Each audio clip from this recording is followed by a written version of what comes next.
Don't touch me. Don't come near me. I swear to God I will scream. She was tied to a chair, bleeding, shaking, eyes wild with terror. And the boy standing over her, knife in hand, was just as terrified as she was. He hadn't come looking for a girl. He'd come looking for food. Maybe a dry place to sleep before the Montana cold killed him quietly the way nobody cares deaths always happen. He found something else entirely. And now somewhere out in those mountains, men with guns were already moving. If this story moves you, subscribe to this channel, Mom. Hit that notification bell and drop a comment telling me what city you are watching from. I want to see exactly how far this story travels. Now let's begin. The knife was a cheap thing, a folding blade Ethan Ryder had found wedged between two rocks outside a gas station in Billings 14 months ago, back when he still had enough hope to think finding a knife meant his luck was turning. The handle was cracked down the middle and wrapped in electrical tape he'd peeled off a telephone pole. The blade had a nick in it near the tip that made it catch on things. It was the most valuable thing he owned. He held it open in his right hand as he stood in the doorway of the collapsed hunting cabin, his breath coming out in white clouds, his fingers so cold he could barely feel them wrapped around the handle. The wind outside had dropped to almost nothing. That was how Montana storms worked. Sometimes they didn't warn you. They just stopped. And in that silence, everything became louder. The girl's breathing, ragged, wet at the edges like something inside her chest wasn't working right. The creak of the chair legs against the frozen floorboards as she trembled. And the sound Ethan would not let himself ignore, the low, distant hum of engines. Somewhere behind him on the mountain road. Maybe a mile out, maybe less. He looked at her. She looked at the knife. Don't, she started, and her voice cracked so badly on that single word that she had to stop and try again. Don't come near me. Don't touch me. I swear to God I will scream. Ethan lowered the knife slowly. He didn't close it. Closing it seemed wrong right now, like putting down a shield. But he held it loose at his side and he stepped one foot into the cabin and stopped. Just stopped. The way he'd learned to stop around scared animals. Around scared people too, though he'd had less practice with those. I'm not going to hurt you, he said. His voice came out rough and underused. He hadn't spoken to another human being in 11 days. I'm not going to hurt you, he said again because the first time didn't feel like it landed. The girl, she was young, maybe his age, maybe a year or two older, was tied to a wooden chair with what looked like zip ties on her wrists and a length of rough rope looped around her torso and the chair back. Her left eye was swollen almost completely shut. There was dried blood on the collar of her jacket, dark against the expensive-looking fabric. Her blonde hair was matted against one side of her face. She was wearing one boot. The other foot had only a sock, and that sock was soaked through with something. Her one good eye tracked him with the intensity of someone who had been let down by every single person who'd ever told him it would be okay. Ethan understood that look better than most. There are people out there, he said quietly. On the road. I heard engines. I need to know if those people are coming here to help you or coming here because of you. She stared at him. Because if they're coming here to help you, he said, I'll be gone before they arrive and you never saw me. But if they're not, he stopped, exhaled. Then we have maybe 4 minutes to decide what we're doing. Something shifted in her face. Not trust, not yet. But something adjacent to it, a calculation being run behind those exhausted eyes, a quick and brutal accounting of her options, which apparently came up short enough that she said, They're not coming to help me. They're coming to move me. Move you where? I don't know. Her jaw tightened. And I don't want to find out. Ethan was already moving toward her. She flinched when he got close, hard and sudden, her whole body jerking against the restraints, a raw animal reflex she couldn't suppress. He stopped immediately, both hands up, knife turned away. I have to cut the ties, he said. Your wrists, I have to cut them. I'm going to be fast, and I'm going to be careful, and you're going to feel the blade near your skin, but I promise you I will not cut you. She was shaking so hard the chair was rattling. Okay, she whispered. He worked quickly. The zip ties were heavy gauge and took 3 strokes of the blade each to cut through. The moment her hands came free, she pulled them to her chest and pressed them there, hunched over herself, like she was trying to hold something in. He could see the deep red grooves the plastic had left in her wrists. Some of those marks were going to bruise. Some already had. He started on the rope and she suddenly said, My name is Harper. He kept working. Ethan. Are you? She stopped, swallowed. Are you one of them? Some kind of test, because Marcus has done that before. He sends someone in pretending to be. I don't know any Marcus, Ethan said. I found this cabin looking for food. I saw tire tracks on a road that's supposed to be closed for winter. I came to look because. He paused. I don't know. I came because something felt wrong. The last of the rope fell away. Harper tried to stand and her legs gave out immediately. He caught her. She went rigid in his arms, every muscle locking up that same flinching terror. And then something in her seemed to give some wall crumbling from sheer exhaustion, and she let him hold her up while her legs remembered how to work. My foot, she said into his shoulder. They took my boot. For 2 days I've been. We'll deal with that. He was already scanning the cabin. There was an old burlap feed sack in the corner. He pulled it free, shook it out, and wrapped it around her foot twice over and knotted it at the ankle. Not good. Better than nothing. Outside, the engine sounds were louder now. Not one engine. 3, maybe 4. Can you walk? He asked. I don't have a choice, she said. He almost smiled at that. Almost. Good answer. They went out the back of the cabin through a gap in the wall where 2 boards had rotted away and fallen inward and into the trees.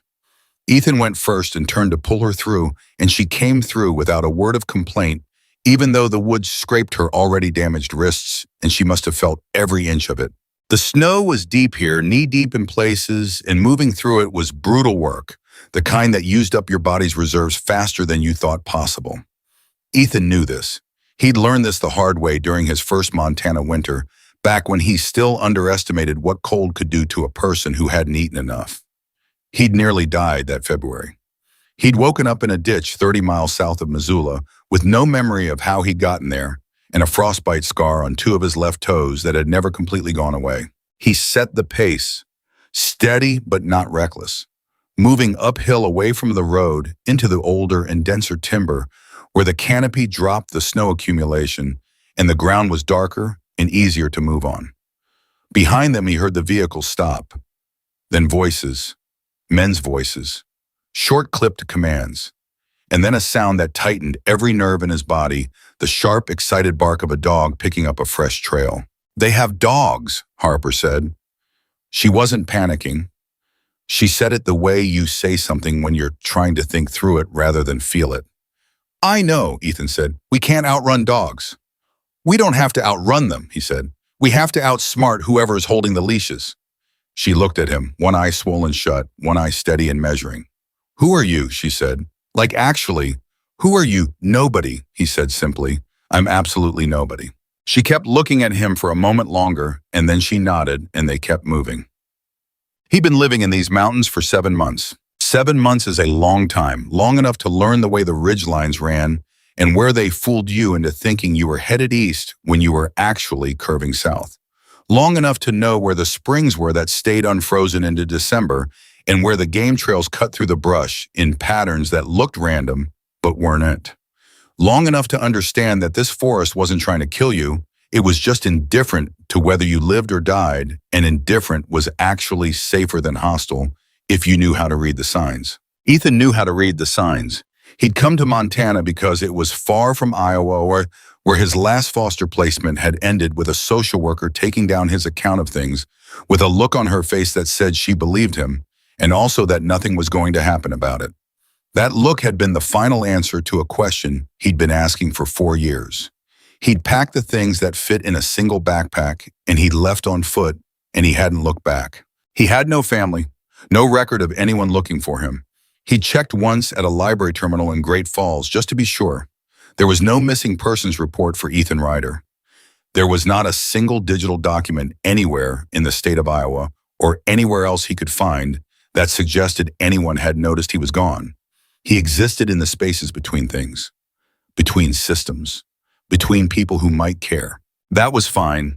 He'd made it fine, or close enough to fine that he could sleep most nights.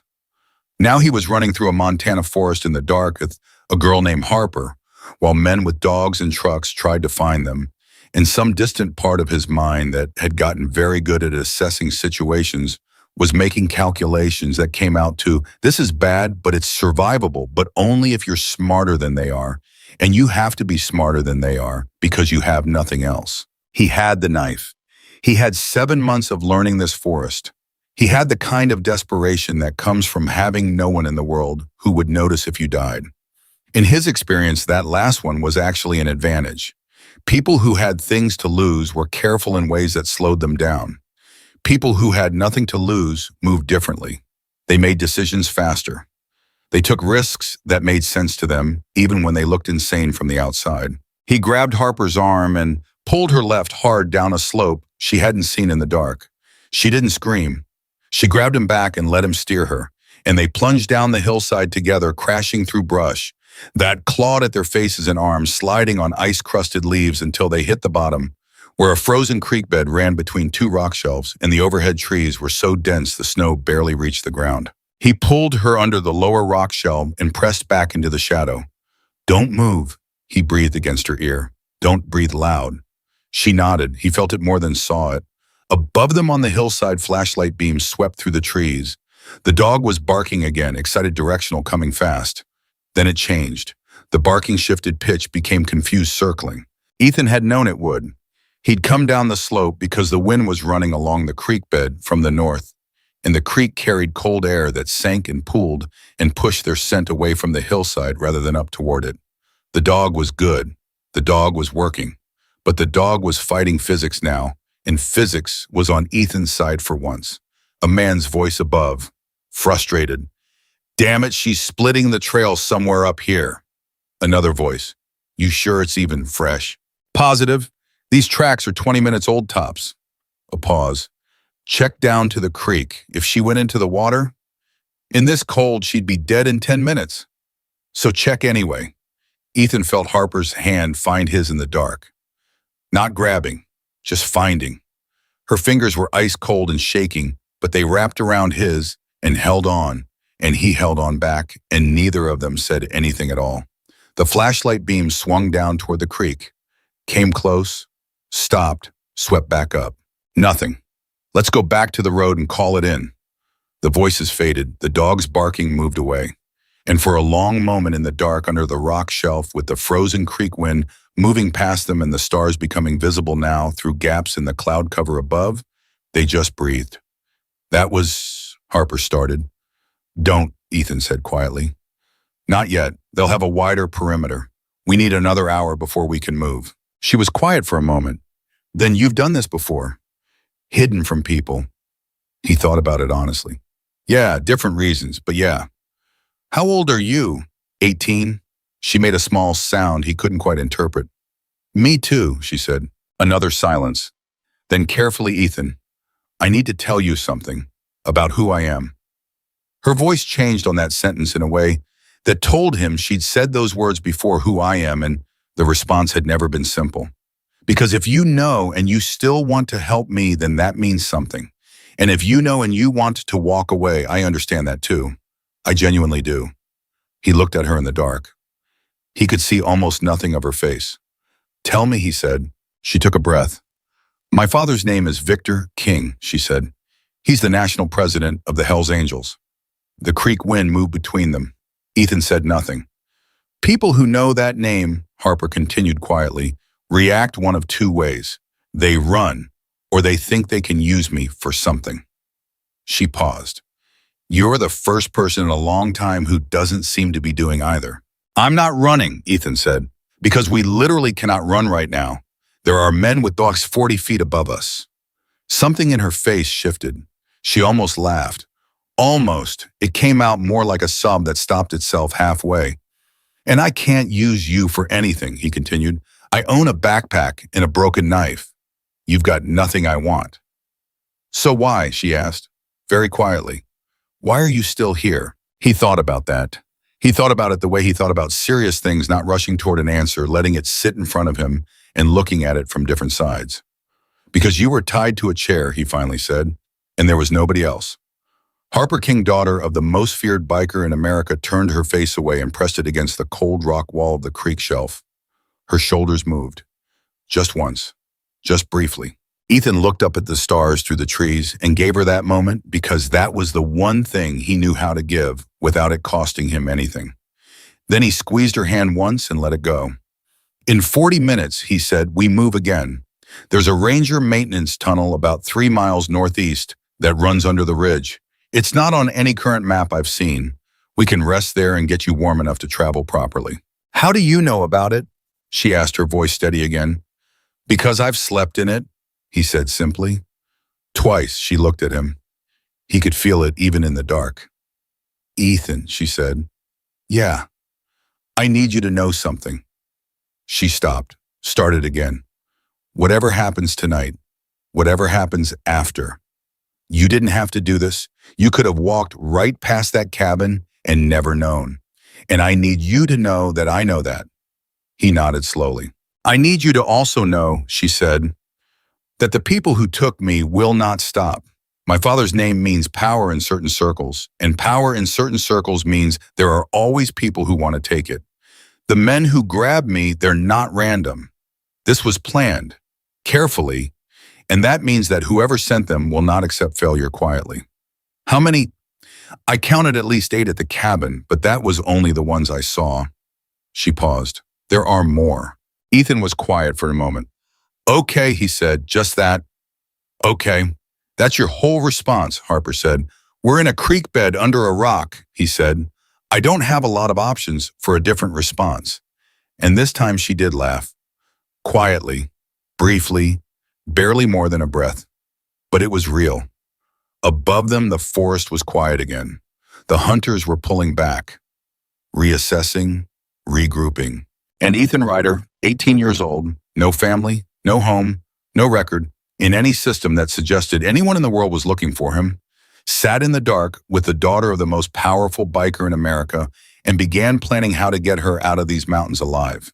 He had a broken knife. He had the forest. He had 7 months of learning to disappear. And he had something else, something he hadn't expected when he ducked through that gap in the cabin wall and found her tied to that chair. He had a reason to keep moving. For the first time in longer than he could remember, Ethan Ryder had a reason that wasn't just him. The creek wind shifted. Somewhere above on the road, an engine turned over and headlights swept through the trees. Slow and searching, he watched the light move. He counted the seconds. He planned. 3 miles away, in a heated SUV parked on a logging road, a man named Marcus Vale pressed a phone to his ear and listened to the report from his team with an expression that never changed. Not when they told him the girl was gone, not when they told him there were 2 sets of tracks, not when they described the second set, small-footed light, quick-moving, belonging to someone who clearly knew these woods in a way that made his people look like tourists. Marcus Vale had been Victor King's vice president for 9 years. He had earned that position through patience and intelligence and a willingness to do things that other men flinched from. He was not the kind of man who panicked, but he was in this moment deeply and carefully interested. Find out who the second person is, he said into the phone. I want to know by morning. He ended the call. He stared out the windshield at the dark tree line. And somewhere in those trees, without knowing, he'd just drawn the attention of the most dangerous man in the Hells Angels. Ethan Ryder moved through the dark with Harper King beside him, step by careful step, towards something neither of them could yet see. The tunnel smelled like rust and old motor oil, and something Ethan couldn't name, some combination of earth and metal and decades of disuse that hit the back of the throat and stayed there. He'd slept in it twice, and both times he'd woken up convinced for a half second that he was somewhere else entirely, somewhere underground and permanent, and both times that conviction had passed before he'd had time to fully be afraid of it. Harper didn't complain about the smell. She didn't complain about anything. That was the thing he kept noticing about her. She had every right to fall apart, every justification in the world, and she simply wasn't doing it. She sat with her back against the concrete tunnel wall and unwrapped the burlap from her foot and examined what was underneath with the focused detachment of someone who had decided that feelings about it could wait. Bad, Ethan asked. He was watching the tunnel entrance, listening. I've had worse, she said. Then after a pause, I haven't actually, but it sounds better than what it really is. What is it really? Early frostbite on 2 toes, the skin's wrong. She rewrapped the foot carefully. I need real warmth in the next few hours, or I'm going to have a real problem. He turned that over in his mind. Real warmth meant fire, and fire meant light, and smoke and light and smoke meant visibility, and visibility right now meant men with guns finding them. He worked through the calculation, the way he worked through all calculations quickly, without sentiment, looking for the answer that kept them both alive, rather than the answer that felt most comfortable. There's a way, he said, but you're not going to like it. I haven't liked anything that's happened in the last 48 hours. What is it? About a mile east of here, there's a ridge. On the backside of that ridge, there's a structure. It used to be a fire lookout station. The Forest Service decommissioned it in 2019. I found it last September. It's got a wood stove that still works and 3 walls that still hold. He paused. It's also elevated, which means anyone with thermal optics on a drone is going to see heat signature. Harper was quiet for a moment. How long would we need to be there? 3 hours minimum to get your core temperature stable and your foot workable. And you think they have drones? I heard one. Over the road about 20 minutes before I found the cabin.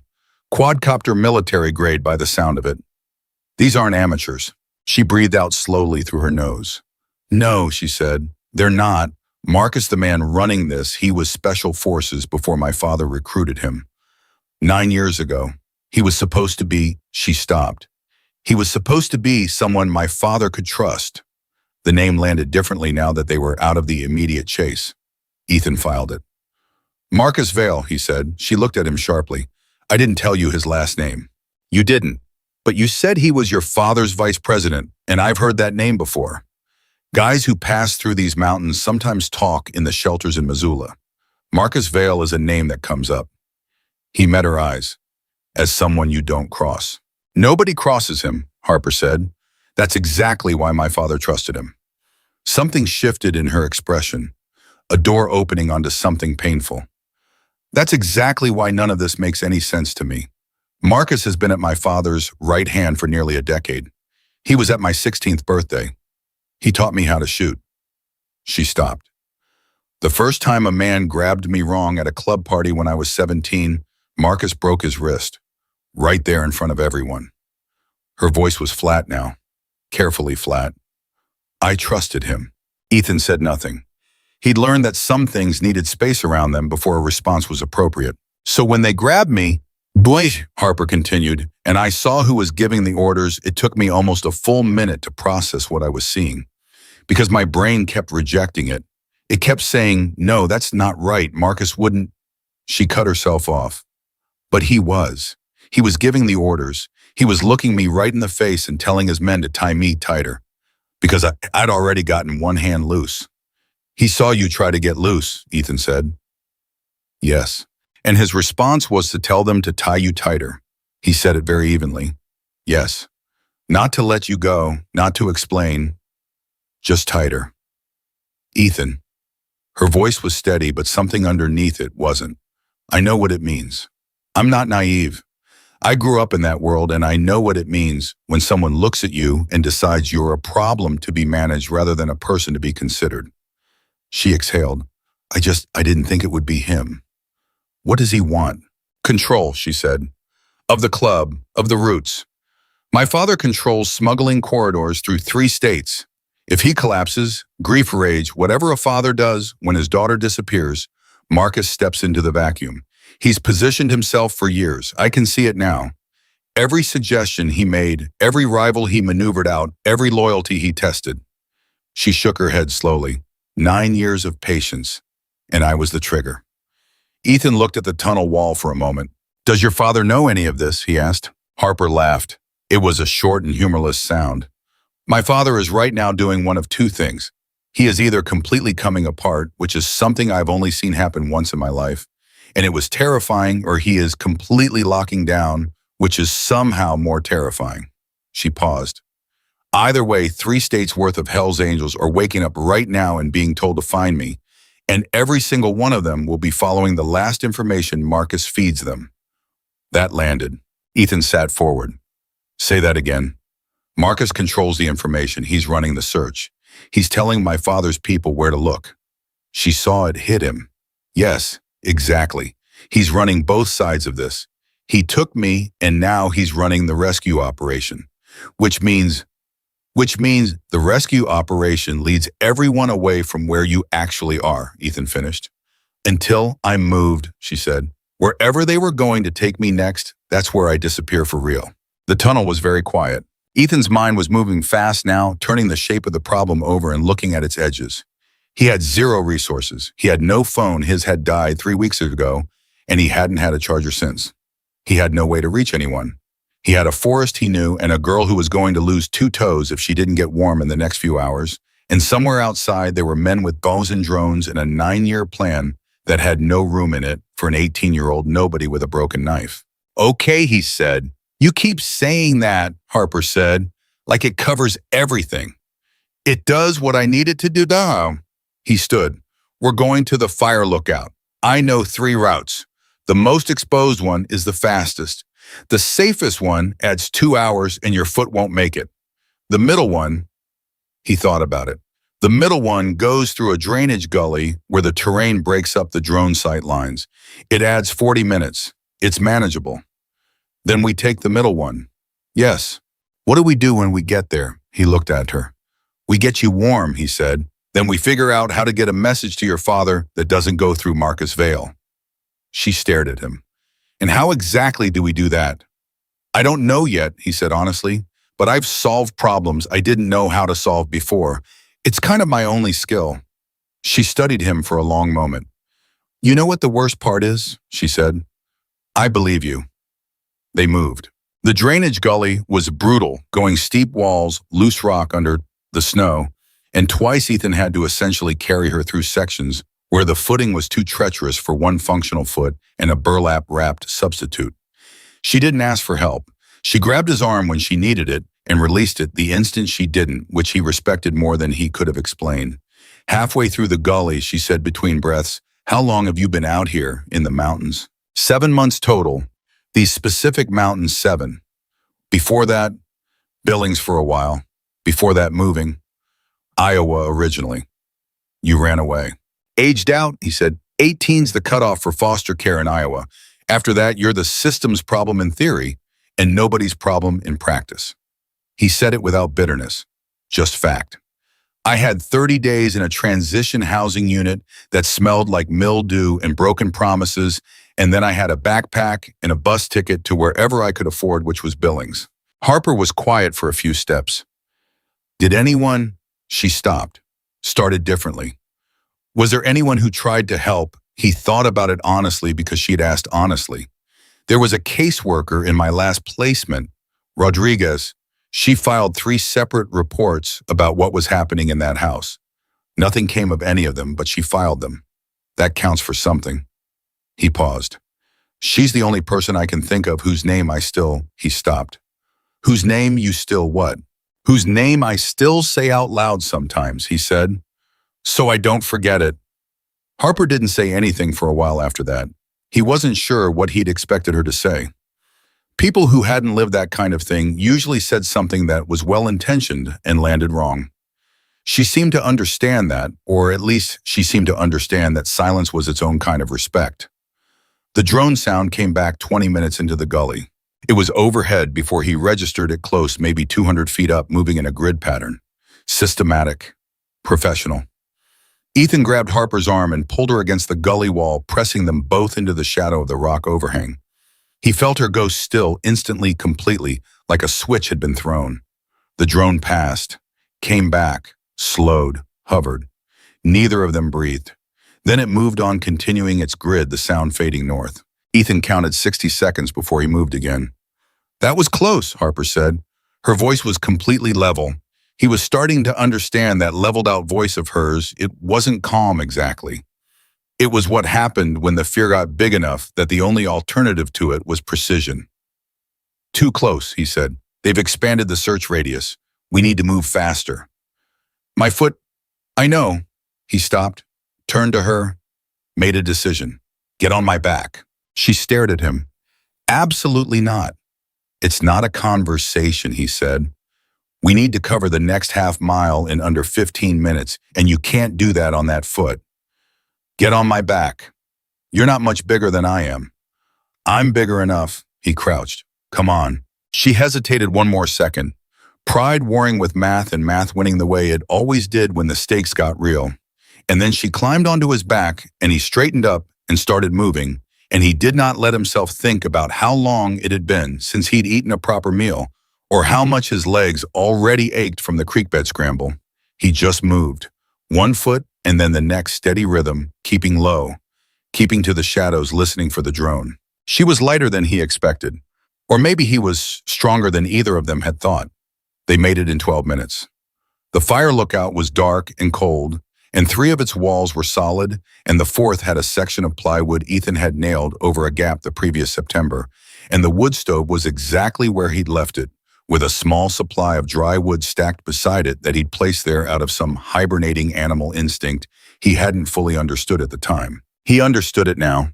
He got the fire going, small, minimal smoke, tight burn, just enough to produce heat rather than light. Harper sat as close to it as was safe and stopped pretending her foot didn't hurt. He watched her unwrap the burlap again and look at the toes and then look away from the toes with an expression that she immediately replaced with something neutral. "Tell me about your father," he said, not to distract her, or not only to distract her. He needed to understand the landscape they were operating in. She looked up. "What do you want to know?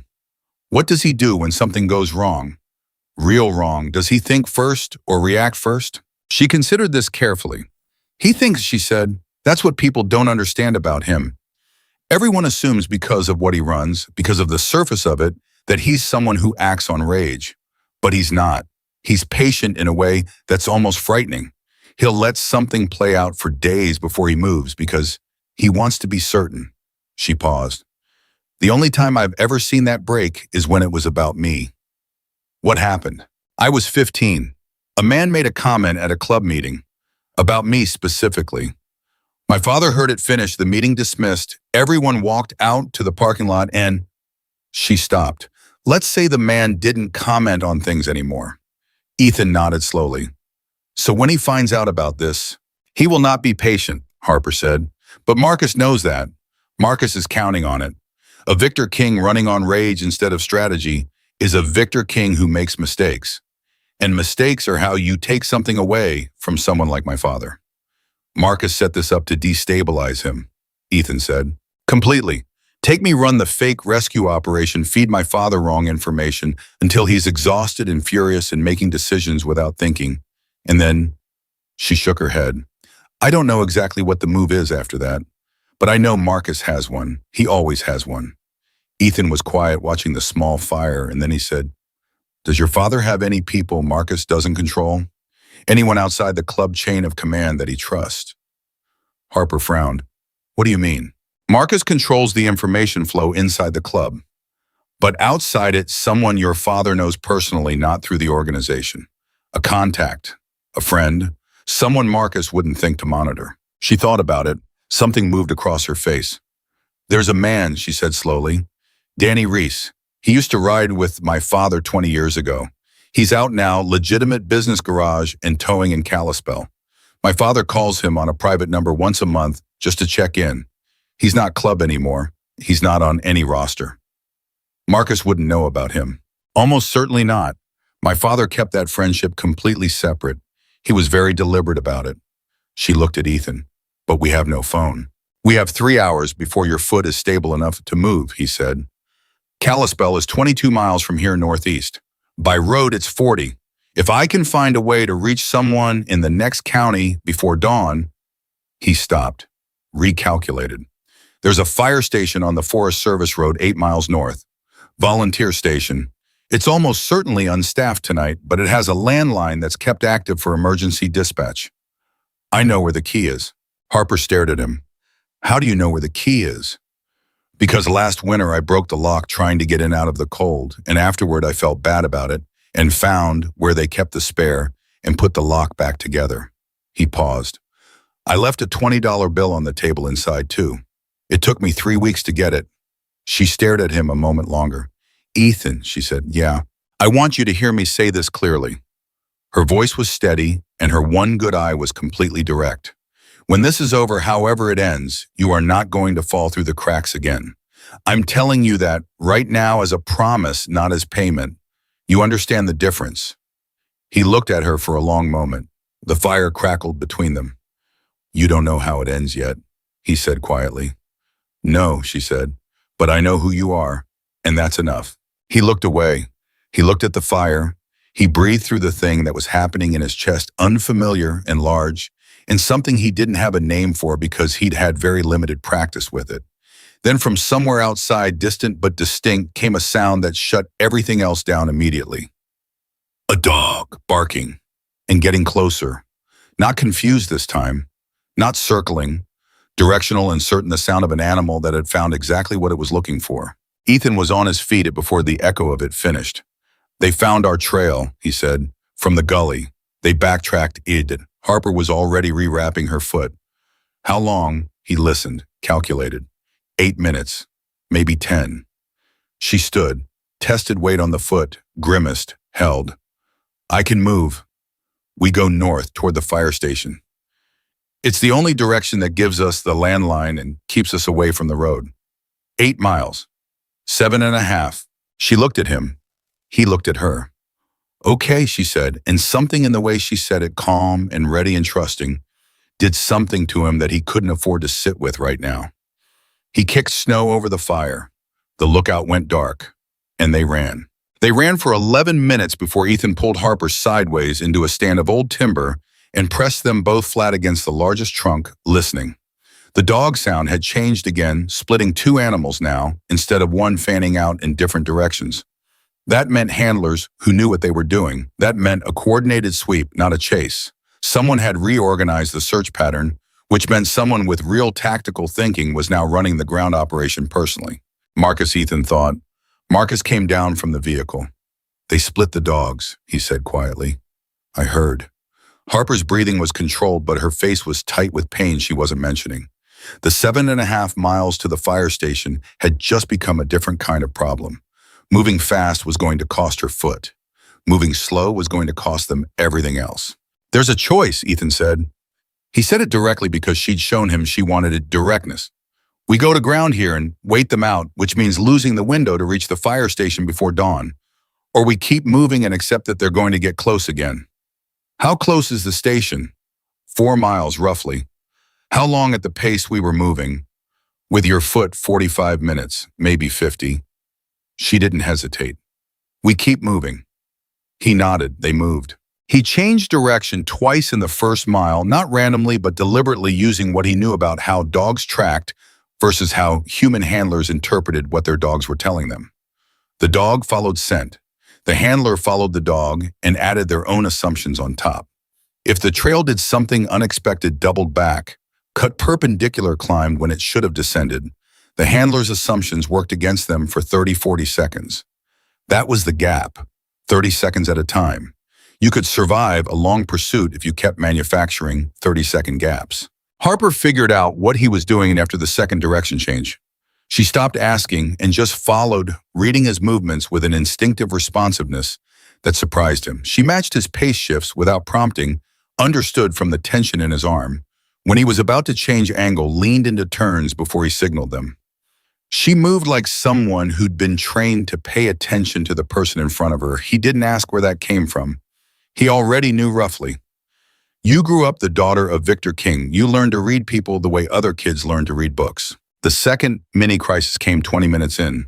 One of the dogs locked their direction. He could hear it, the shift from lurching bark to tracking bark, purposeful and escalating, closing the distance in a way that made the math suddenly very bad. 200 meters, 150. A handler calling into a radio in short, sharp sentences Ethan couldn't fully make out, but whose urgency needed no translation. He grabbed Harper's wrist and pulled her hard left down a steep grade she hadn't seen. She didn't resist, just let herself go with the momentum, and they half ran, half slid down a 30-foot drop into a dry gulch, landing hard at the bottom, both of them catching themselves on their hands in the snow.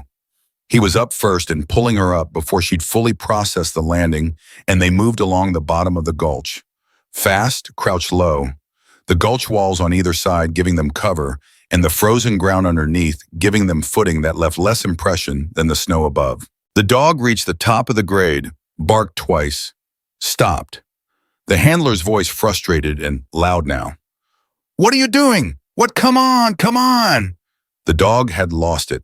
The grade had broken the scent trail enough, and the gulch bottom was hard enough that the pickup was gone.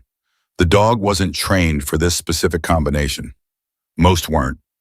Ethan kept moving. He didn't slow down to feel relieved. Relief was something you allowed yourself after. During it was just a distraction. Beside him, Harper said under her breath, "You did that on purpose." The grade breaks the scent. I knew it was there. You know every drop and gulch in these mountains. Not all of them, he said, just the ones that kept me alive. She made a sound he was starting to recognize, something between acknowledgement and a question she was choosing not to ask yet. He appreciated that. She had good instincts about when conversation helped and when it cost. The fire station appeared out of the dark exactly where he knew it would be, a single-story concrete block structure with 2 bay doors and a small office wing on the side, everything dark exactly as we had expected. He'd passed it 40 times in 7 months, twice gone inside, once in genuine emergency, once out of lonely curiosity on a night when being alone had gotten louder than usual. He found the key where it always was, third rock from the left of the side door, slightly larger than the others, with a small reflective strip on the underside that caught light a certain way if you knew to look. He'd put that strip there himself second time he'd visited because the plain rock system struck him as unnecessarily difficult. The side door opened. They went in. The landline was on the wall of the small office, a heavy black desk phone that looked like it had been installed in the 90s and never replaced. Ethan crossed to it immediately and lifted the receiver. Dial tone, steady and indifferent, in the most beautiful sound he'd heard in days. He held it out to Harper. She took it, stared at it for 1 second, a single moment, where everything she'd been holding together since the cabin seemed to compress and gather behind her eyes. And then she dialed. 7 digits, a Kalispell number. It rang 4 times. 5, 6. "Come on, Danny," Harper said quietly. "Come on." 7 rings, 8. And then a man's voice, rough with sleep, deeply suspicious. "Who the hell is this? It's 3 in the morning." "Danny." Her voice cracked on his name. Just slightly. Just once. "Danny, it's Harper. Victor's daughter. I need you to listen to me, and I need you to not ask questions until I'm done. Can you do that while..." A pause, the sound of someone sitting up very fast. "Harper, Jesus, where are you?" "I'm safe for the moment. Danny, listen. My father is looking for me, but the search is being run by Marcus Vale. Everything Marcus tells my father is a lie. He's the one who took me. He's running both sides of this. My father cannot trust anything coming through Marcus. Do you understand? He needs to know that directly from you, not through the club chain." Silence on the line. She'd handed this man something enormous, and she knew it, and she waited while he processed it. "Harper," Danny said carefully, "that's what you're saying about Marcus." "I know what I'm saying." Her voice was completely steady now, completely certain. "I was there. I saw him. I need you to get to my father. Not through a call, not through a message, in person tonight. Can you do that?" Another pause. Shorter this time. "Yeah," Danny said. "Yeah, I can do that." "Then are you hurt?" "I'm functional," she said. "Danny, there's someone with me. His name is Ethan Ryder. He's 18. He found me, and he's been getting me out. When this is done..." She looked at Ethan. He looked back at her. "When this is done, my father needs to know that name. Exactly as I said it, Ethan Ryder." "I've got it," Danny said. "Harper, stay on." "I can't. I don't know if this line is monitored. Go to my father, now." She paused. "Tell him his daughter is not done fighting. He'll know what that means." She hung up. She stood with her hand on the receiver for 3 seconds exactly, and then she turned around, and for the first time since the cabin, her face was doing something completely uncontrolled. Not crying, something harder than crying. The particular expression of a person who has been strong for so long that the first moment of potential safety is almost worse than the danger. Because the danger at least gave everything a purpose. Ethan looked away. Gave her the moment. "Thank you," she said after a while. "Don't," he said, not unkindly. "You did the hard part. We need to move again." "Yes." Where he'd been thinking about this the entire time she was on the phone, running options, discarding the ones that had holes in them, keeping the ones that were ugly but survivable. What he'd arrived at was ugly enough that he took a breath before saying it. "We can't keep running," he said. "We're leaving trail every direction we go, and they're getting better at reading it. My disruption tactics buy us minutes at a time, but they're not infinite. Eventually they triangulate and the gaps close. Marcus has enough people and he has technology we don't have an answer for. Harper listened without interrupting. So we stop running, he said, and we make them come to us somewhere we choose. She was very still. You want to set a trap? I want to set several, he said. Between here and the mining ridge east of this position, I know this terrain better than anyone they have. I've walked every foot of it. If I can position you somewhere defensible and channel their approach. He stopped. It's not a perfect plan. What's the survival rate of the plan? He considered lying, decided against it. Depends on how fast your father moves after Danny reaches him. If Victor King is in those mountains within 4 hours of Danny's call, the plan works. If it takes longer, he stopped again. Tell me. Then we're buying time with bodies, he said, and eventually we run out of ways to buy it. Harper looked at him for a long, steady moment. You said we, she said. Yeah. You could go, right now. You could walk out of these mountains and be gone before any of this reaches you. They don't know your name. They don't know your face. You could disappear the way you've been disappearing for 18 years. He looked at her. You could, she said again, not pressing, just honest, making sure he understood the door was open. I know, he said, but you're not going to. No. Why? He picked up his backpack, checked the knife at his belt, looked at the door they needed to go back through, back out into the dark, in the cold, and the men hunting them. Because you're not done fighting, he said. You told Danny that. You meant it. He paused. Neither am I. She looked at him one more second. Then she nodded once, and something in that nod was the most serious and complete acknowledgement he'd ever received from another human being. He filed it away somewhere he'd look at later when there was time. They went back out into the dark. What followed was the longest 2 hours of Ethan's life, and his life had not been short on long hours. He moved Harper to the mining ridge and positioned her in a natural rock shelter on the eastern face, sheltered on 3 sides with a clear sight line in the direction pursuit would come from. He gave her the knife. She started to object, and he told her she needed it more than he did, which was only partially true. The fuller truth was that what he was about to do required both hands free. Then he went back into the forest and he worked. He knew tripwire principles from a survival manual he'd read in a Great Falls library 3 winters ago. The kind of dense military surplus guide that nobody checks out anymore, and that librarians leave on the shelf because pulling it would require acknowledging it's there. He'd read it twice in 2 days because the library was warm and he had nowhere better to be, and he'd retained it the way he retained most things that seemed like they might someday matter completely, almost photographically filed under things that keep you alive. He built the first trigger point, a 1/4 mile out from Harper's position, where a natural draw forced approach into a narrow channel.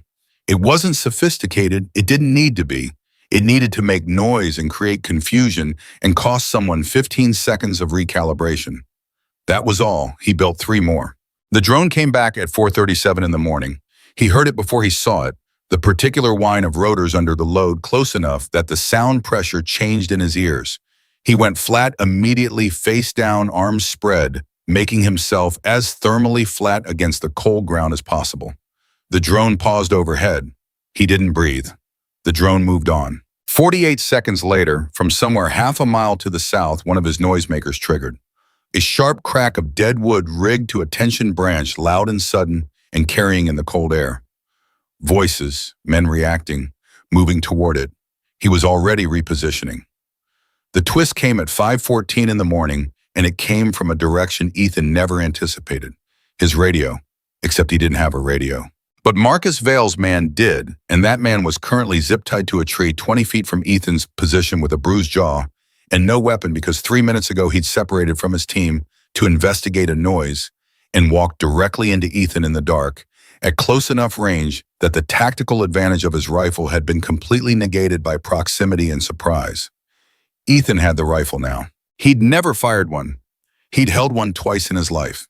He checked the safety the way the manual said, confirmed it kept it across his body where it was an option rather than a promise. The radio in the man's abandoned vest crackled. A voice, Marcus Vale's voice, precise and controlled with a razor edge underneath it. Team 4 report. What was the noise on the south draw? The zip-tied man looked at Ethan with wide eyes. Ethan picked up the radio. He looked at the man. "What's your name?" he said quietly. The man's jaw was working. "Patterson." "Patterson, in about 4 hours, depending on how fast a man named Danny Reese drives a very large number of very serious people that are going to arrive in these mountains. When that happens, the side you're on right now is going to become very unhealthy." He paused. "I'm giving you information, not a threat. Information." Patterson stared at him. The radio crackled again. "Team 4, respond." Ethan lifted the radio, pressed the button, and in a voice that was not his own lower flat, with the particular cadence of someone who'd listened carefully to how men like this talked, for the past 4 hours said, "Team 4, false alarm, animal disturbance, continuing sweep." A pause. Then Marcus Vale's voice, still controlled, still precise. "Copy that. Tighten your grid. She's close. I can feel it." Ethan set the radio down. Patterson was watching him with an expression that had moved considerably from its starting point of aggression towards something that looked a lot like reassessment. "How old are you?" he said. 18, Ethan said. Patterson closed his eyes briefly. "God," he said with considerable feeling. Ethan was already moving back toward Harper's position, radio in hand, rifle across his back, mind running the next calculation, and the one after that, because the window Danny's call had opened was a countdown. He could feel in his chest like a second heartbeat, and everything now was about keeping Harper alive until that countdown hit 0. He reached her position at 5:31. She heard him coming and had the knife ready, and he'd expected that. "It's me," he said, coming around the rock. She lowered the knife, took in the rifle, took in the radio. Her eyes moved across all of it with rapid assessment. "You took one of them down," she said. "He wandered off from his team." "Is he alive, zip-tied to a tree with a bruise?" He paused. His zip ties, incidentally. Something moved across her face. "Marcus just called for a grid tightening on the radio," she said. She'd heard it. The radio was loud enough. "He said she's close. He can feel it." "He's right," Ethan said. "We're about half a mile from where he's staging his command position." Harper's eyes sharpened. "How do you know where he's staging?" "Because Patterson, the man I zip-tied, had a position map in his vest pocket." Ethan held it up. A hand-drawn tactical diagram on a folded piece of paper. Routes, marked positions, noted a central command point circled in red.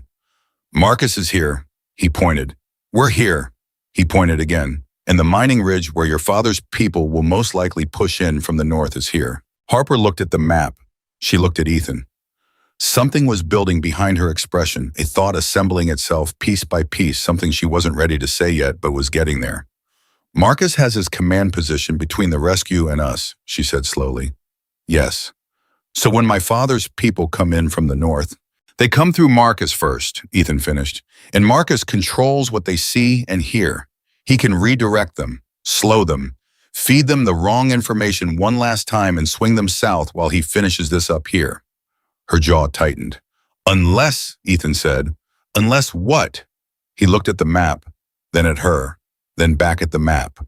"Unless someone gets to Marcus's command position before Victor King's people do," he said quietly, "and takes away his ability to redirect them." The silence that followed was the particular kind that forms around an idea that is dangerous enough to need a moment before it becomes real. Harper looked at him. "You want to go after Marcus directly?" "Not to fight him," Ethan said quickly. "I'm 18 and I have a rifle I've never fired. I'm not fighting Marcus Vale in a direct confrontation. But if I can get close enough to his position to destroy his communications, the radio relay, whatever he's using to talk to your father's people, then when Victor King comes over that ridge, Marcus can't redirect him. He loses control of both sides simultaneously." Harper was very quiet. "It's the thin end of a very thin plan," Ethan said honestly. "Yes," she agreed, "it is. But it's the plan we have."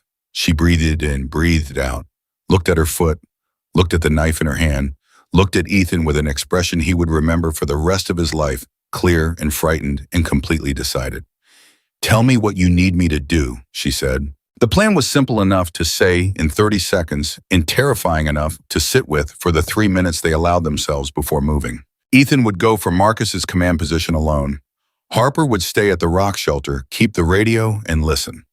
If Ethan's noisemakers on the south draw triggered, meaning Marcus's people had found her position, She would use the rifle shot as a signal. One shot into the air. It would bring everyone to her location simultaneously. Marcus's men and, hopefully, if Danny had driven fast enough, and Victor King had moved the way his daughter believed he would, her father's people too. One shot, everything converges, chaos becomes the plan. And if you don't make it to Marcus's position in time, Harper asked, then we fall back to chaos anyway, Ethan said, which is where we've been since the cabin. She grabbed his arm before he turned to go, grabbed it, hard fingers pressing through his jacket sleeve with a grip that was about something more than stopping him. Ethan. She waited until he was fully looking at her. Don't try to be a hero. Destroy the communications and get back here. That's the whole job. That's the whole job, he agreed. She held on one more second, then let go. He went. Moving alone was faster. He'd spent 7 months moving alone and his body remembered it immediately. The adjustment and balance, the change in how he read the ground ahead, the way his hearing sharpened without another person's movement beside him to filter out. He went northeast parallel to the ridgeline, staying low, using the terrain the way he'd learned to use it, not fighting it, not ignoring it, reading it the way you read a face. Patterson's position map was folded in his left jacket pocket. Marcus's command point was marked approximately a quarter-mile north of the main trail junction off a secondary track that the map indicated with a dotted line. Not a road, a path, which meant Marcus had chosen his position for concealment over access, which meant he was thinking like someone who expected to need cover before this was done. That told Ethan something about Marcus Vale that the man probably didn't want told. He reached the secondary track at 5:52 in the morning, close enough to 6 o'clock that the dark was beginning its first tentative changes at the edges. Not light yet, but the absolute black of the deep night hours softening slightly into something less certain. He slowed, went fully careful. Every footstep tested before weight was applied. Every breath controlled and quiet. He heard the command position before he saw it. A low generator hum, barely audible, powering something. Then voices low and clipped. 2, maybe 3 men. And underneath all of it, the particular clicking and squelching of radio communication equipment, the sound of a network of signals being managed from a central point. He stopped 20 feet out and crouched and thought. The communications setup would be the priority. Whatever Marcus was using to talk to Victor King's incoming people, a relay transmitter, a satellite uplink, a simple but powerful radio repeater, was in that position. Destroying it meant destroying Marcus's ability to redirect the search. It didn't require a fight. It required getting close enough and fast enough that the men at the position couldn't respond before the damage was done. 12 feet of distance and 1 second of opportunity. That was the math. He was still working out how to manufacture that 1 second when the radio in his jacket pocket crackled. Harper's voice, quiet and controlled and immediately telling him everything was wrong. Ethan, they found the shelter. 4 men coming from the west. I can hear them. 60 seconds, maybe less. He pressed the radio. The shot. Not yet, not until I have to. Keep going. Harper. I said keep going. A pause. In the background, he could hear footsteps crunching on frozen ground close and getting closer. I've got the knife and your noisemakers in 3 seconds of surprise. I'll make them count. You make Marcus blind. That's how this works. He stood there for 2 seconds of something he could not afford, but could not entirely stop an 18-year-old kid who had never had anyone to worry about, suddenly having someone to worry about, which turned out to be its own specific kind of terrifying. Then he moved. He went straight out of the command position with no further attempt at concealment, because concealment took time he no longer had, and he decided in those 2 seconds that the 1 second of opportunity he needed was better manufactured by a sudden full-speed approach than by careful and slow. People reacted to the unexpected. Even trained people. Even Marcus Vale's people. The brain took a fraction of a second to shift from no threat to threat, and that fraction was what he was spending. The first man saw him at 10 feet and started to react, and Ethan was already past him, shoulder-checking him hard enough to knock him sideways. And then he was at the equipment table, a folding table with a radio, repeater unit, a laptop, and a satellite phone, and he didn't slow down. He hit it at full speed with both arms extended, and the entire setup went sideways. The repeater hitting the ground first with a crunch of components, the laptop following, and then Ethan was scrambling to his feet, and the satellite phone was still intact, and he grabbed it and threw it as hard as he could in the opposite direction, heard it hit something hard in the dark. 3 seconds, total. Then hands grabbed him from behind. 2 men, one on each arm, yanking him back, and he went with it rather than against it, because going against it would cost him both arms, and going with it meant he maintained his feet, and maintaining his feet was the only thing that mattered for the next 4 seconds.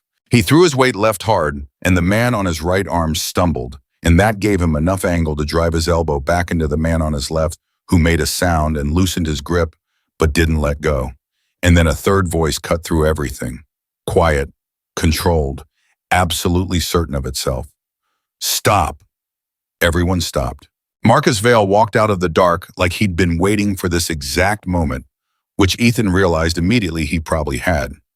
He was a large man, not the kind of large that announced itself, but the kind built through decades of purpose. Everything about him functional and contained. He was wearing a tactical vest over civilian clothes, and he had a sidearm at his hip that he hadn't drawn, which was somehow more alarming than if he had drawn it. He looked at Ethan with the particular calm of someone who had already run this scenario in his mind and arrived at a conclusion. Ethan Ryder, Patterson. The name in his mouth was a statement, not a question, which meant Patterson hadn't been as discreet as he'd seemed. Or Marcus had other sources, or both. That's my name, Ethan said. His voice came out steady, which surprised him. 18 years old, Marcus said. He looked at Ethan the way you look at something unexpected that needs to be categorized. No family, no affiliation. Nobody in the world who would notice if you ceased to be a problem. He tilted his head slightly. That's an interesting kind of person to run into in the middle of this particular situation. I get that a lot, Ethan said. Something moved in Marcus's expression. Not quite a smile. Where is she? I don't know, Ethan said. You separated, smart, but it only works if you actually separated. He studied Ethan's face. You didn't actually separate. Ethan said nothing. She's still in the rock shelter on the eastern face, Marcus said. We've had eyes on it since approximately 5:40. I let you run your little errand because I wanted to see exactly how capable you were and exactly what you knew about our operation. He paused. Now I know. You're very capable for what you are, and you know too much. The radio in Ethan's pocket crackled. One crackle of static, then the distant flat report of a single gunshot. Everyone heard it. Everything changed. Marcus turned his head toward the sound, involuntarily, a half-second reflex, the sound of a shot in an operation you're managing, making every trained nerve in your body rotate toward it. And in that half-second, Ethan drove both elbows out, simultaneously breaking the grips on both arms, and ran. Not away from the shot, toward it. He heard Marcus shout behind him, heard feet on the frozen ground, heard the particular controlled rage in Marcus Vale's voice of a man whose plan is fracturing along a line he didn't predict. Don't lose him. Get to the shelter. Get her, and get to the canyon extraction point. Move. Ethan ran. The eastern face was 600 meters through dense timber in the dark, and he covered it in under 4 minutes, moving on pure adrenaline in 7 months of knowing exactly where his feet needed to be. He heard the shot position before he saw it, men's voices, urgent, converging from multiple directions on the rock shelter, and underneath that, the sound of something that took him a half-second to identify as a fistfight. Harper King was not hiding in the rock shelter. Harper King was in the middle of 4 men who'd come to collect her, and she had disarmed one of them using a technique that suggested someone had taught her to fight, the way someone teaches you something they're serious about, and she was using that disarmed weapon, a tactical flashlight, heavy in aluminum, as a striking implement with a precision that was keeping all 4 of them occupied enough that none of them had gotten a clean grip on her yet. She was losing, but she was losing slowly and making it cost. Ethan came in from the side with no plan beyond forward, hit the closest man at the knees from behind, put him down, grabbed the rifle that had been slung across his back as he fell, and stood up with it in front of Harper. He did not fire it. He held it, which was different. In the dark at close range with the barrel pointed in someone's general direction, the distinction didn't matter much. Stop, he said. They stopped. 3 men standing, 1 on the ground. Harper behind Ethan's left shoulder, breathing hard, the flashlight still in her hand. Walk away, Ethan said. Right now, you still can. One of the men looked at the rifle, looked at Ethan's face, made a calculation. "You're 18 years old," he said. "You're not going to." "I grew up in houses that would give you nightmares," Ethan said, and something in how he said it made the man stop talking. "Walk away." A moment, and then the ground shook. Not earthquake, not explosion, engine vibration. Hundreds of them building from the north, from every road and trail that fed the ridge, a sound that started as something felt in the chest and became something heard, and then became something that filled the entire mountain. The men heard it. They looked north. And Ethan saw it on their faces, the specific moment when professionals recalculate their odds and find that the recalculation produces a very different number than the one they started with. "That's my father," Harper said from behind Ethan's shoulder. Her voice was completely steady. "All of them. Every chapter he could reach." She paused. "You should run." They ran, not all at once. One first, then the others, reading it and following the man on the ground, scrambling up and going to crashing into the timber and away from the engine sound that was now shaking the pine needles off the branches overhead. Ethan lowered the rifle. Harper stepped up beside him. They stood together at the edge of the rock shelter while the sound built and built. Harley-Davidson engines on every road leading to this ridge, a wave of mechanical thunder that rolled through the cold mountain air like something ancient and unstoppable, headlights beginning to appear through the trees in long sweeping lines. "Danny made it," Harper said. "Danny made it," Ethan agreed. She exhaled. It was the longest exhale he'd ever heard from a human being. Days of hell breath, releasing all at once, everything that had been locked tight behind the precision and the steadiness, and the one eye focus and one eye swollen, letting go in a single long release. Then she grabbed his arm. "Marcus, I know. He's heading for the canyon extraction point. He said it. I heard it. I know.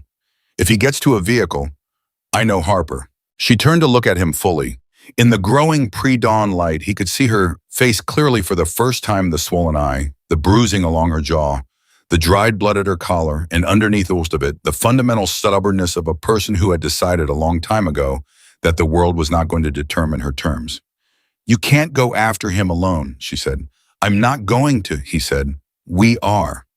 My foot, can make it to the canyon extraction point," he said, "which is 400 meters south and completely in the path of incoming bikers who are about to sweep every trail on this ridge." He looked at her. "We don't have to catch Marcus. We just have to make sure he runs into your father instead of away from him." She processed that, fast. "We drive him toward the canyon." "We drive him toward the canyon," he confirmed. "How?" He held up the radio. Marcus's own network radio, still live, still connected to whatever remnants of the relay system hadn't been destroyed when the table went over. He pressed the transmit button and said in the clipped cadence he'd used before, "All teams, command is blown. Fall back to extraction. Canyon south. Move now." He released the button. Marcus's voice came back within 10 seconds, sharp and exposed and no longer fully controlled. "Who is on this frequency? Identify yourself." Ethan clicked off. "He'll know it was you," Harper said. "Yes," Ethan said, "but his teams won't. They'll hear fall back to extraction and they'll move toward the canyon. And Marcus will either go with them or go alone and alone in these mountains with 245 Hell's Angels coming over the ridge." He stopped. "He has nowhere to go," Harper said. "Nowhere to go," Ethan confirmed. She looked at him for one more moment. "Ethan Ryder," she said quietly, the boy nobody was supposed to notice. He almost said something deflecting. He almost made a joke or changed the subject or did any of the dozens of things he'd learned to do when something true and direct came at him. Instead, he stood there and let it land the way she'd meant it. "Come on," he said. "Let's go find your father." They moved south together, and the mountain thundered around them, and somewhere ahead in the cold pre-dawn gray, a man named Marcus Vale was about to discover that the most dangerous thing he'd ever underestimated wasn't Victor King. It was the boy who had nothing to lose and chose to stay anyway. The canyon extraction point was a wide shelf of rock above a frozen creek bend, a natural landing that you could reach by 2 trails from the north and 1 from the south, and that Marcus had clearly chosen as a helicopter pickup point because there was a signal marker staked into the rock that Ethan hadn't put there. Someone had prepped this site. Days ago, possibly. This had been the exit plan all along. Take Harper run the false search extract when Victor King was sufficiently destabilized and disappear into a helicopter that would be 30 miles into Canada before anyone knew which direction to look. Clean, patient, 9 years of planning. Marcus was already there when they arrived, and he wasn't alone. Two men with him, the last of his close personal team, the ones who hadn't run at the engine sounds. They heard Ethan and Harper approaching and turned, and Marcus looked at the two of them, one homeless boy with a rifle he probably couldn't shoot, and one beaten girl who should by all rights have been too broken to still be standing, and his expression did something complicated. "You are remarkable," he said to Ethan, and it sounded genuine. Genuinely. You understand that you were an impossibility in this plan, a random variable that shouldn't exist. "I hear that a lot too," Ethan said. Marcus looked at Harper. Something in his face shifted, older, more painful. "I want you to know that this was never personal," he said. "Your father built something extraordinary. I needed it." Harper's jaw was iron. "He trusted you." "I know." "He called you family." "I know." Marcus looked away briefly. "I'm sorry for that part." "Don't." Her voice was ice. "Don't you dare apologize for the part that hurt him most while you're still holding the gun." The helicopter sound came from the south. Distant, getting less distant. Marcus heard it. His exit. His 9 years of patience arriving in rotor wash and rescue if he could hold this position for 4 more minutes. He drew the sidearm, and the North Trail exploded with headlights. Not figuratively. The first bikes came over the ridge at speed with lights blazing, and the engine sound hit the canyon like a physical thing, a wall of sound that bounced off the rock walls and doubled back on itself. And Marcus Vale, who had not survived 9 years at the right hand of Victor King, by losing his composure in difficult moments, nonetheless took one step backward when the first Harley cleared the tree line. Then another, then 10. Then the count stopped mattering. They came over the ridge and filled the canyon approach the way water fills a vessel, completely inevitably without gaps. 245 motorcycles coming to a stop in a formation that happened without any signal. Ethan could detect headlights, all forward engines dropping to idle, and then one by one cutting off completely. Silence. The kind of silence that has weight. Marcus's two men put their weapons down without being told. The math had changed by a factor of 245, and both of them could count. Marcus didn't put his down. He stood there with the sidearm at his side, not raised, not holstered, and watched Victor King walk through the parted crowd toward his daughter. And his face in the headlights was unreadable in the way that very controlled people become unreadable when the internal calculation is running too fast for any of it to surface. Victor King was not a tall man, which surprised Ethan. He'd built a picture in his mind, enormous, theatrical, the kind of physical presence that announced itself. What walked through that crowd was something quieter and more absolute than that. A man of about 50 with a gray-streaked beard and a riding jacket worn to the particular softness of something used for decades who moved through 245 bikers, parting for him with the ease of water moving through water. He reached Harper. He stopped. He looked at her face, the eye, the bruising, the dried blood, with an expression that did not perform grief, but simply was it entirely and without management. "Baby," he said, very quietly. "I'm okay, Dad," Harper said. Her voice broke on the second word, and she didn't try to fix it. "I'm okay." He put his hands on her face carefully, reading the damage with his palms, the way blind men read things, and she leaned into it, and for a moment neither of them said anything at all, and the entire canyon was completely still. Then Victor King straightened, turned. Marcus Vale was still standing there, sidearm at his side. Face finally cracked open into something that looked surprisingly like relief. The relief of a man who has been holding an enormous weight and is about to put it down whether he chooses to or not.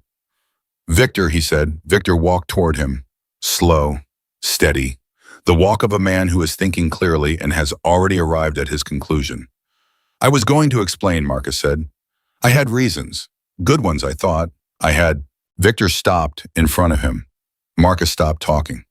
What happened next was brief and definitive, and Ethan looked away, not from fear but from the sense that it was a private thing, the end of a 9-year trust, which was its own kind of grief even when it was necessary and just. When he looked back, it was done. Victor King turned around. He looked at his daughter. She pointed. Victor looked at Ethan. Ethan stood there with a rifle slung across his back that he'd never fired and a broken knife at his belt, in 3 days of no sleep sitting visibly in every line of his body, and he looked back at the most powerful biker in America and felt something he hadn't expected completely and entirely calm. Victor walked toward him. Ethan's mind briefly suggested running. His body didn't move.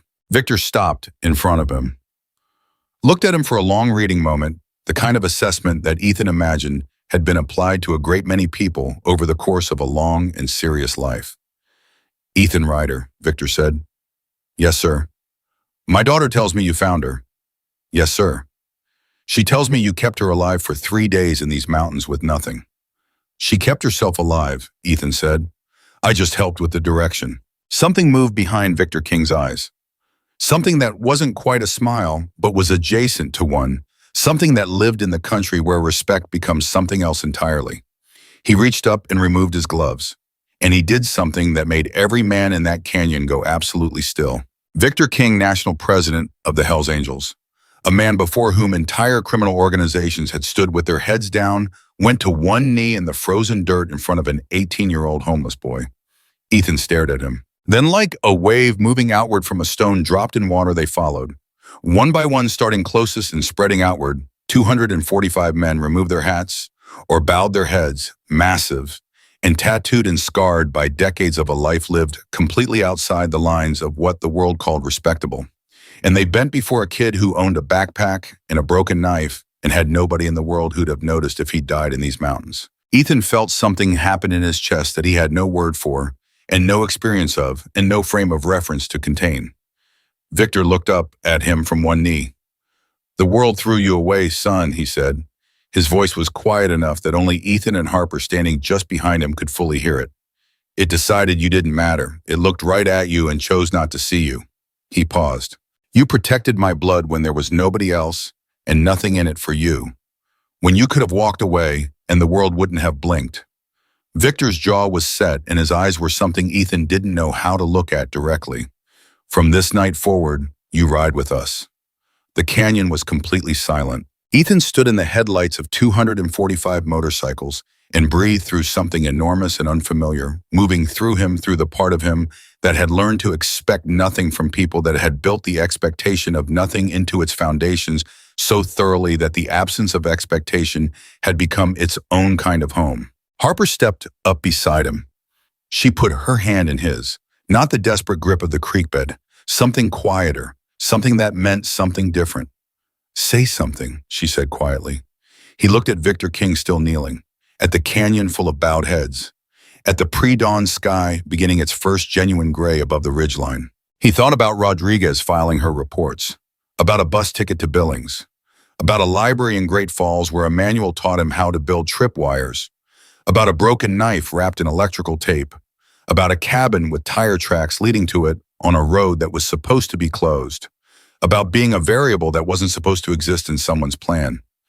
"Get up," Ethan said to Victor King. "Please." Victor rose. Ethan looked at him. "I didn't do it for the club," Ethan said quietly. "I didn't do it for anything. She was tied to a chair and there was nobody else. That's the whole story." Victor looked at him for a long moment. "That's exactly why," he said. "They brought him off that mountain in the back of a truck, wrapped in someone's riding jacket that smelled like engine oil and leather, and decades of a life he knew nothing about, and Ethan sat with his back against the truck wall and watched the tree line pass and felt something he hadn't felt since before he could clearly remember feeling anything, completely, utterly still inside. Not empty, still. The difference mattered. Harper sat across from him, her foot finally properly wrapped by someone who'd produced a first aid kit from a saddlebag with the practiced efficiency of people who were used to patching things up on the road. She hadn't let anyone touch it until she'd watched them do Ethan's hands. First, the cuts from the rock scrambled the deep, cold, cracked skin at his knuckles, things he hadn't noticed until someone pointed at them, and the pain arrived about 4 seconds later, like it had been waiting for permission. "You didn't tell me your hands were like that," she said. "You didn't tell me your foot was worse than early frostbite," he said. She looked at him. "It wasn't worse than early frostbite." "Harper." A pause. "It was slightly worse than early frostbite." He almost smiled. She saw it and looked away, and he saw the corner of her mouth do something that wasn't quite a smile either, but was close enough that it counted. Victor King rode in the cab of the truck. He hadn't said anything further to Ethan since the canyon, and Ethan hadn't expected him to. Men like Victor King didn't operate on the frequency of words so much as decisions, and the decision had been made and spoken and witnessed by 245 people, and repeating it would have reduced it. Ethan understood this about him already in the way you sometimes understand people in the first hours of knowing them more clearly than you'll ever understand them again. Danny Reese met them at the trailhead where the trucks had staged. He was a heavy-set man in his late 50s, with a gray beard and the particular kind of quiet that belongs to people who have lived through things and come out the other side and decided that most of what used to seem important really wasn't. He looked at Harper when she climbed down from the truck, and his eyes went briefly and intensely bright, and then he pulled her into a hug that she went into completely, both arms, no reserve, the way you hug someone who answered the phone at 3 in the morning and drove 4 hours without asking a single further question. "I told you," he said into the top of her head. "Told me what?" she said, muffled against his jacket. "That you were your father's daughter." He pulled back and looked at her face, all of it, the damage and the steadiness, both. "Every inch of it," she laughed. It was a real laugh, sudden and unguarded, and Ethan heard it from 6 feet away and felt it land somewhere in him, the way real things land when you've been in survival mode long enough that real things feel strange. Danny looked over Harper's shoulder at Ethan. He walked over, stuck out his hand. Ethan shook it. "Ethan Ryder," Danny said. "Yes, sir." "She told me your name twice on that phone call. Said it exactly the same way both times. Like she was making sure I had it." He studied Ethan's face with the directness of someone who'd spent decades reading people in high-pressure situations and had gotten very good at it. "You did something rare last night, son." "I did what was in front of me," Ethan said. "That's what makes it rare," Danny said simply and let go of his hand and stepped back, and Ethan didn't know what to do with that, so he just nodded and looked at the tree line and breathed the cold morning air that tasted like pine and ice and the end of something. The hospital in Kalispell was 40 minutes away. Victor insisted, and this was not the kind of insisting you negotiated with. Harper's foot, 2 cracked ribs she'd been moving on for 2 days, without mentioning a concussion the ER doctor discovered with the particular grim satisfaction of someone finding exactly what they expected to find. Ethan had 3 cracked knuckles, 2 toes of his own that showed cold injury, and a laceration on his left forearm from the rock gully that he'd genuinely forgotten was there. They put him in a room, clean and warm and smelling like antiseptic and institutional soap, and nothing at all like the forest or the tunnel or the far lookout or the creek bed. A nurse brought him a blanket that had been warmed somewhere, and he sat on the edge of the hospital bed holding it and stared at the wall for a while. And the staring was not distress exactly, but the particular blankness of a mind that has been running at emergency capacity for 72 hours and has abruptly been given no emergency to run toward. He didn't know what came next. He'd never been very good at what comes next. What comes next was the part that the foster system had consistently failed to provide any useful framework for, the part that every transitional housing pamphlet discussed in terms so generic they'd meant nothing, the part that came after survival and before anything that could be called a life. He was sitting with that blankness when Victor King came into the room. He came in alone. No entourage, no flanking presence. He pulled the single chair in the room to the side of the bed and sat in it, and he sat in it the way he did everything, like the chair had been waiting specifically for him. "How are you feeling?" he asked. "Warm," Ethan said, which was both the most accurate and the most insufficient answer available. Victor nodded. He looked at his hands for a moment, then back at Ethan.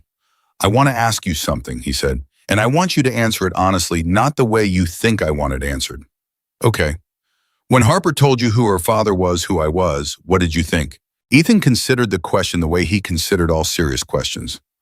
"I thought it meant the people who took her had more motivation than I'd initially calculated," he said, "and that getting her out was more complicated than I'd initially thought, and that I was probably in significantly more danger than I'd initially understood." Victor looked at him steadily. And I kept moving," Ethan said, "because she was still there and the men were still coming, and there wasn't a logical stopping point." "There was a logical stopping point," Victor said. "Kisim, at least 6 of them. I had my people walk the route you took. They found your noisemakers, your tripwire positions, the gulch where you broke the scent trail Patterson zip-tied to the tree." He stopped. His jaw moved. A man named Marcus Vale had every advantage over you. Technology, manpower training, resources.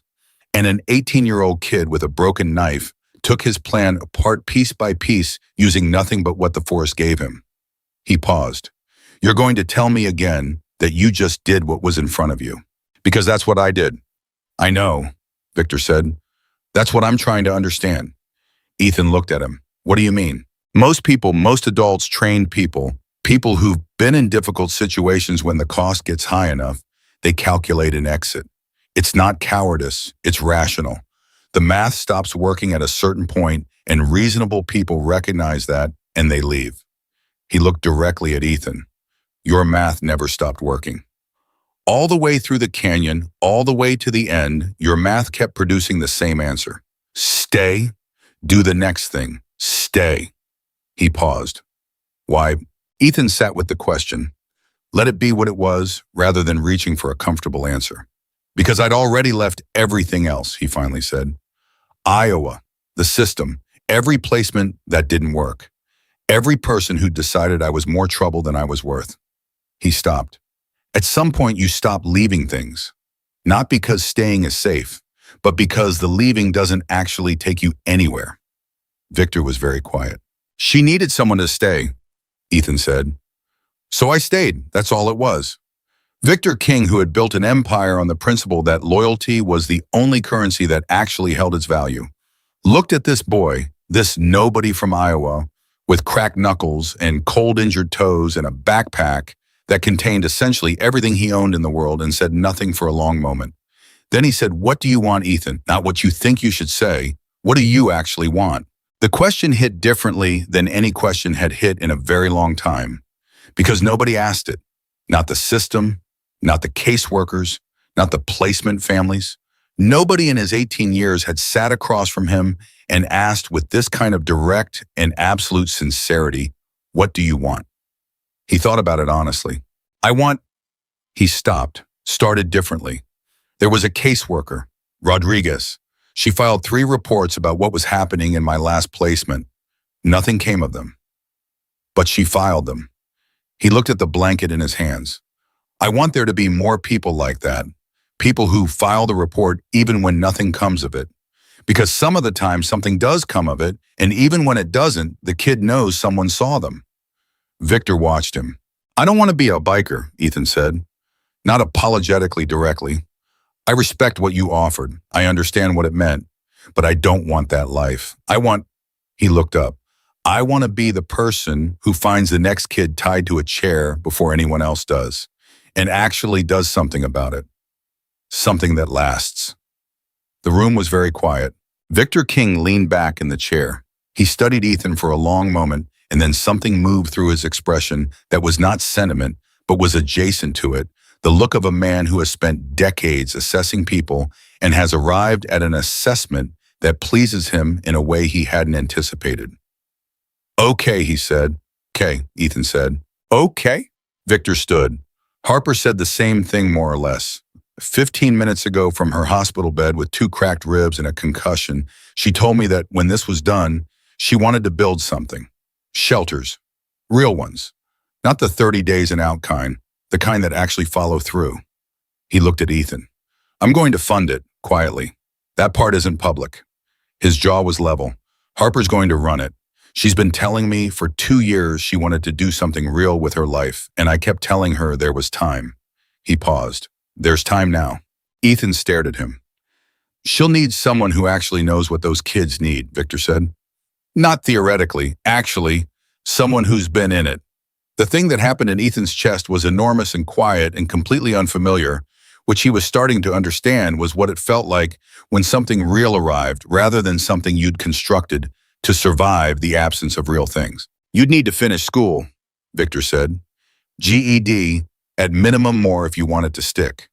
There are people I know who can make that happen properly, not the corner-cut version. He looked at Ethan with total directness. And you'd need somewhere to live while you do it. Danny Reese has a place above his garage in Kalispell that he's been using for storage for 6 years. He told me 20 minutes ago that he'd like to put it to better use. Ethan opened his mouth. Before you say you don't need it, Victor said, understand that I'm not offering it because I think you're incapable. I'm offering it because you've been doing everything alone for 18 years, and doing things alone is efficient, and doing things with people who are actually in your corner is better. Those are not the same offer. Ethan closed his mouth. He sat with it. Let it be real. Let himself actually feel the weight of it, rather than immediately calculating whether it was safe to accept. Okay, he said. Victor nodded once, moved toward the door, stopped, turned back with the particular movement of someone who has remembered the thing that was the most important thing all along. What you said in the canyon, he said, that you did it because she was tied to a chair and there was nobody else. He held Ethan's eyes. I'm going to tell that story for the rest of my life. Every person in that canyon is going to tell it. Not the part about the trap you built, or the communications you destroyed, or the man you zip-tied to a tree. The part where a kid who had every reason in the world to walk away from other people's problems turned around and walked back in. He paused, because that part is the part that matters. That's the part that changes things. He left. Ethan sat in the warm room with the heated blanket and listened to the hospital sounds moving around him. The ordinary sounds of a building full of people trying to fix things, and he breathed in and out steadily. Harper appeared in the doorway 12 minutes later in a hospital gown, with a boot on her frostbitten foot and an IV line she'd apparently talked someone into making portable because it was on a rolling stand she was pushing in front of her, with the expression of someone who has decided that lying in a hospital bed is not how this particular day ends. You talked to my father, she said. He talked to me, Ethan said. There's a difference. She came in and sat on the edge of the bed on the opposite end, cross-legged, the IV stand parked beside her, entirely comfortable in a way that suggested she'd grown up in spaces where formality was optional. He told you about the shelter project. He told me. What did you say? I said okay. She looked at him. Just okay. I'm working on having more words for things, he said. It's a process. She almost laughed again. He was starting to understand that her almost laughs were actually complete laughs that she'd trained herself not to fully release in situations where she thought she should be more serious, and he was starting to also understand that she was wrong about which situations those were. I want to tell you something, she said. She said it in the tone that meant the thing being said was something she'd thought through carefully and wasn't going to unsay. Tell me. When they grabbed me, she said, the first night in the cabin when I was tied to that chair, I had already decided I was not going to make it out.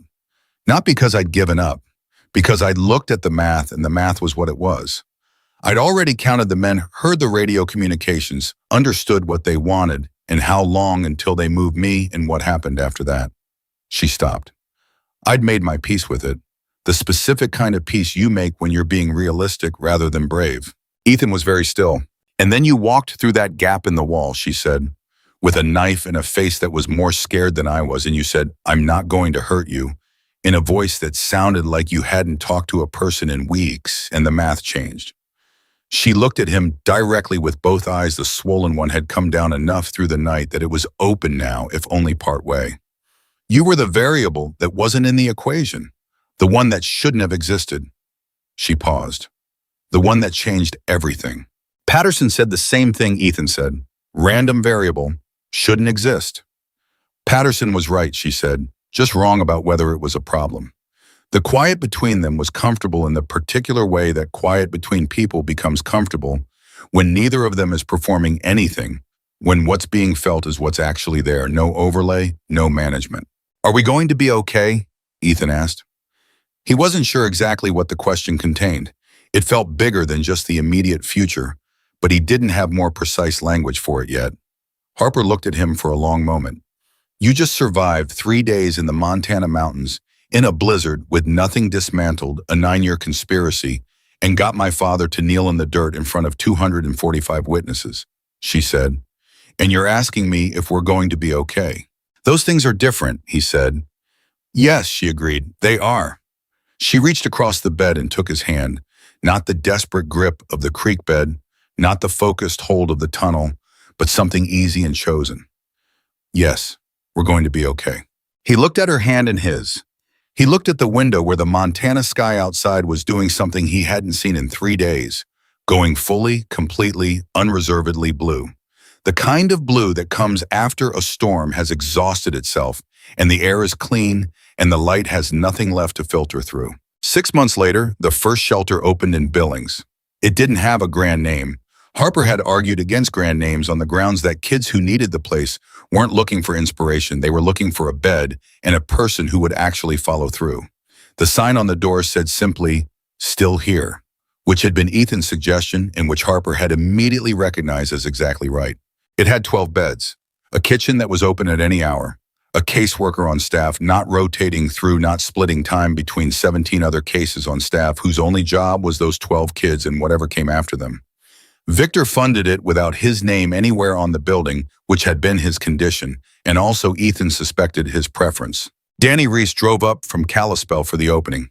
He stood in the back of the small room where 30 people had gathered, and he didn't say anything.